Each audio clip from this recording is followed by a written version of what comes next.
Zodiac, a symbol that now stands for terror in San Francisco. One chilling clue, buried for 50 years, could offer new insight into one of America's most elusive serial killers.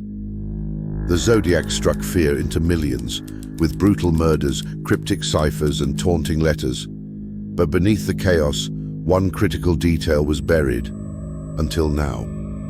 How did investigators miss it, and what does it reveal? Stay with us, because what you're about to hear changes everything. The Zodiac Killer's reign of terror began on December the 20th, 1968, when teenagers Betty Lou Jensen and David Faraday were gunned down near Vallejo, California. Just 6 months later, another couple, Darlene Ferrin and Michael Mageau, were attacked in a similar fashion. Mageau survived, but Darlene did not. Moments later, a chilling call came into police, a calm, emotionless voice claiming responsibility. "I want to report a double murder. I also killed those kids last year," the caller said. "Goodbye." Mageau described the attacker, a heavy-set white man, 5'8", with light brown curly hair and a large face. Still, it wasn't enough. Then came the letters, ciphers, threats, a symbol, a cross within a circle. By August 1969, newspapers were receiving taunting messages signed, "This is the Zodiac speaking." He claimed 37 victims. Officially, only 5 were confirmed. But each letter, each word, each encrypted code only deepened the mystery and the fear. The Zodiac Killer wasn't just a murderer, he was a master manipulator.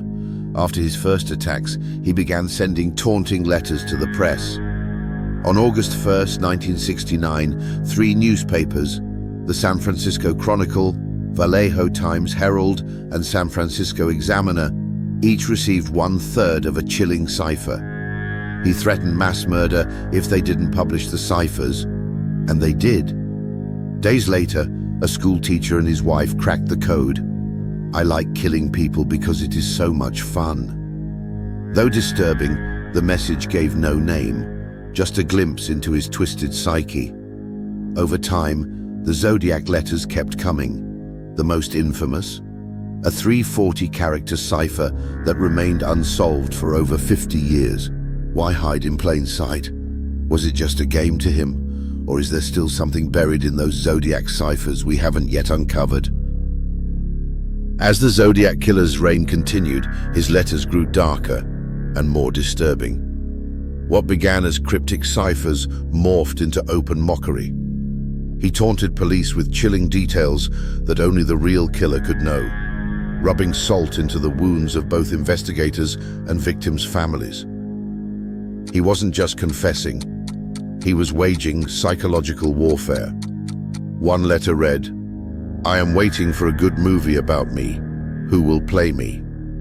With every message, the Zodiac fed his craving for infamy, crafting a public persona that was both terrifying and untouchable. He claimed responsibility for more murders than police could confirm, including the eerie case of Kathleen Johns, who narrowly escaped a late-night abduction by a man she believed was the Zodiac. Was he lying, or was he everywhere? The lines between truth and manipulation blurred, and just when it seemed the Zodiac had said enough, the letters suddenly stopped. Or did they? For over 50 years, the question has echoed, who was the Zodiac Killer? Investigators interviewed over 2,500 suspects, analyzed ciphers, forensics, and profiles, but 3 names continue to stand out. First, Arthur Lee Allen, a Vallejo resident close to the crime scenes. He wore a Zodiac brand watch, read books on cryptography, and reportedly talked about wanting to kill. Police found disturbing writings and weapons in his home, but DNA and handwriting didn't match. No arrest, no closure. Next, Ross Sullivan, a reclusive library worker tied to Riverside, where some believe the Zodiac's first victim, Cherry Jo Bates, was murdered, though this link remains unconfirmed. Sullivan disappeared after her death and bore a striking resemblance to the Zodiac sketch. Still, No hard evidence, no charges. In 2021, a group called the Casebreakers named Gary Francis Post as a suspect, citing facial scars, cryptic writings, and alleged hidden messages. The claims made headlines, but the FBI never confirmed them. Like the others, Poste remains just another theory. Despite decades of evidence and technology, the Zodiac's identity remains a haunting mystery. What did they miss, and why? In December of 2020, over 5 decades after it was mailed, one of the Zodiac Killer's most infamous puzzles was finally cracked. The 340-character cipher sent to the San Francisco Chronicle in 1969 had mocked authorities for years. For generations, it was a wall of chaos, symbols and nonsense with no key. But a trio of amateur codebreakers from the US, Australia, and Belgium did the impossible. Using custom software, intuition, and months of trial and error, they unlocked its secrets. The solution didn't reveal the Zodiac's identity, but it did deliver this chilling taunt. I hope you're having lots of fun in trying to catch me. I am not afraid of the gas chamber. But what investigators missed was far more important. Hidden within the structure of the cipher, the sentence flow, word choice, punctuation, was a linguistic fingerprint.